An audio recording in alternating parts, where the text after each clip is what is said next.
Hey church families, Pastor Rob here with Tim Boroff, and wanted to bring you up to speed on a new way that we're going to do online giving. It's a very important thing for our church to be able to have a few avenues of giving. Online giving is very popular across the country among churches, and we just wanted to update our process and how we do that. Up until now, we've used PayPal. And there was some misconceptions about PayPal, thinking you had to have an account and different things. There was also some pretty high fees with PayPal. And so Tim, who chairs our finance committee, has done a ton of work recently of trying to see if there's a better way that we could utilize online giving. And so we've come up with a solution, and we want to walk you through how to do that. It's very simple. It's a very streamlined process. But we're going to do a simple tutorial just to show you how to do that. Right, Rob. So first of all, if you go to the church website, clearspringsbaptist.net, this will be your landing page. You can click on Give Online, and it will take you to Donate. And this is basically our landing portal for the new giving website. You can see that we have our link here for our tithes and offerings.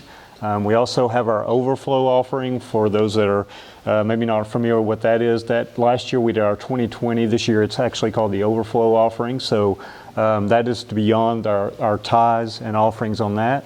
And then we can actually set other events up here. We have the women's retreat that's coming up down the road. There is a link there to go ahead and register for that. So we'll be able to do several things, Rob, with this site that for folks to be able to register and pay online.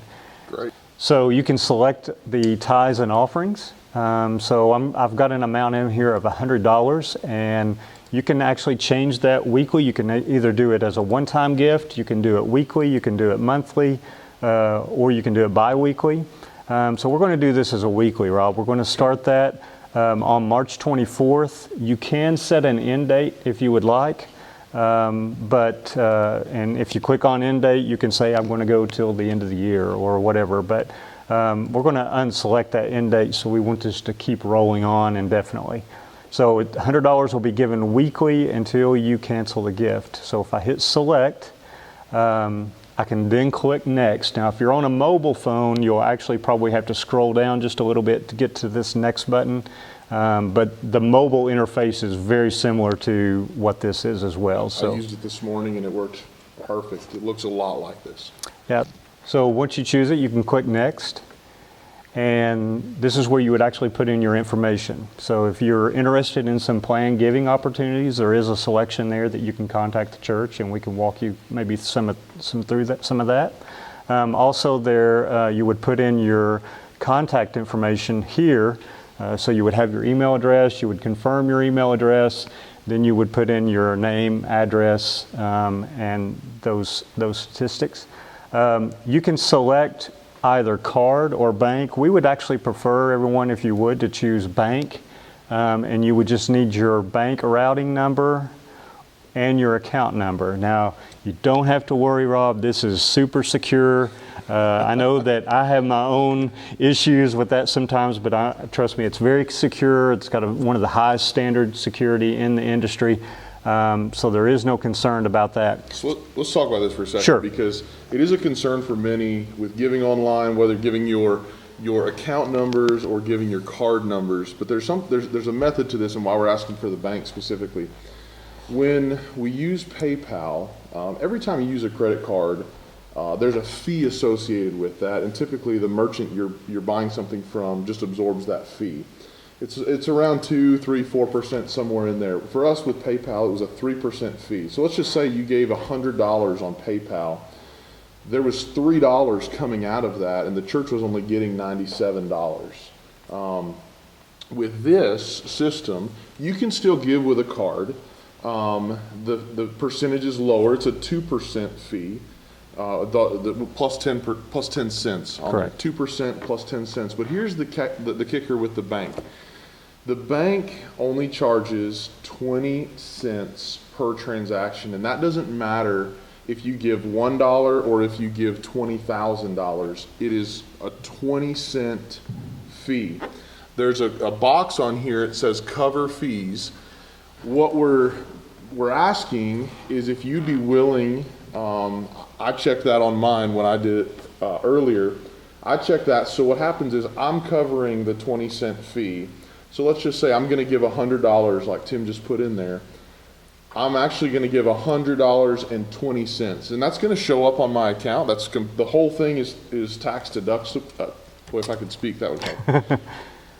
The whole thing is tax deductible. But that way I pay for the fee and the church doesn't have to pay for that. And so it's just an option that is on there that I think is really helpful. Over time, when you have a lot of people giving online, it adds up the amount of fees Right. that the church a lot of times has to absorb. So that option is on there for people to pay for. Right. But as Rob said, if you do want to use a credit card, just be aware, if you use the same example as he mentioned a minute ago of about $100, you are going to be charged $2.10 per $100 that you would give, as opposed to 20 cents on the bank. So like you said, there's some obvious advantages to be able to do that. And just keep in mind, that's across the board. That's not just with church giving or this particular online giving company we're using. That's anytime you swipe a credit card, there's a fee involved with that, and we're just trying to minimize the cost towards the church. Correct. Also, we want to point out that you can save your information. So once you put all this information in up top, you can actually save it to where, here it says reoccurring payments because we actually selected reoccurring payments.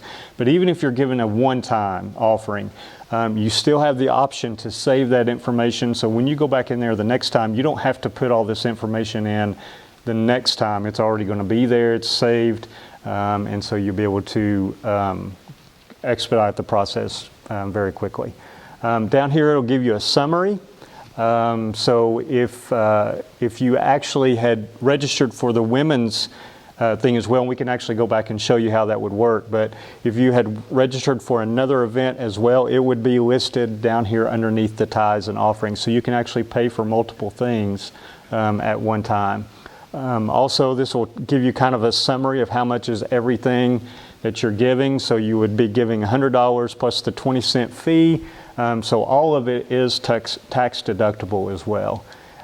So once you put in all this information, you would click finish, and the landing page would tell you that thank you for your donation, and you would receive a confirmation email stating how much you had given, the date, and all that. So you would have that for your records. It is literally that simple. Right. You put in your name, address, phone number, you put in your account information, you hit click, you hit finish, and you're done. The report goes to the church office. You'll get it actually simplifies the end of the year giving reports as well, because it'll break it down as far as your tithes and offerings. It'll say what you paid towards, let's say, a youth activity with Pastor Paul, something like that, or the women's retreat. Whatever we put on there, opportunities to pay for things. It breaks all that down, so it's very, very simple to navigate. And again, this does two things for us. It simplifies the process. It really makes everything a whole lot simpler. But two, it also saves both us as givers money, and it saves the church money on all of those fees for processing all of that. So I really appreciate Tim and all the work that he's done this week in trying to figure out how we can better just be wiser stewards with the money that God has given us. And this is just a really, really simple way. I do want to encourage, if you have any questions, need help setting it up, please call the church office or send the church office an email, and Taryn will get those, and she'll either get it to myself or to Tim, and we'll be glad to help in any way that we can. But again, this is just another option. Obviously, you can still write a check, still give cash, not a problem at all. This is just something that helps streamline the online giving process. And like I said, any questions, please don't hesitate to let us know. Yep.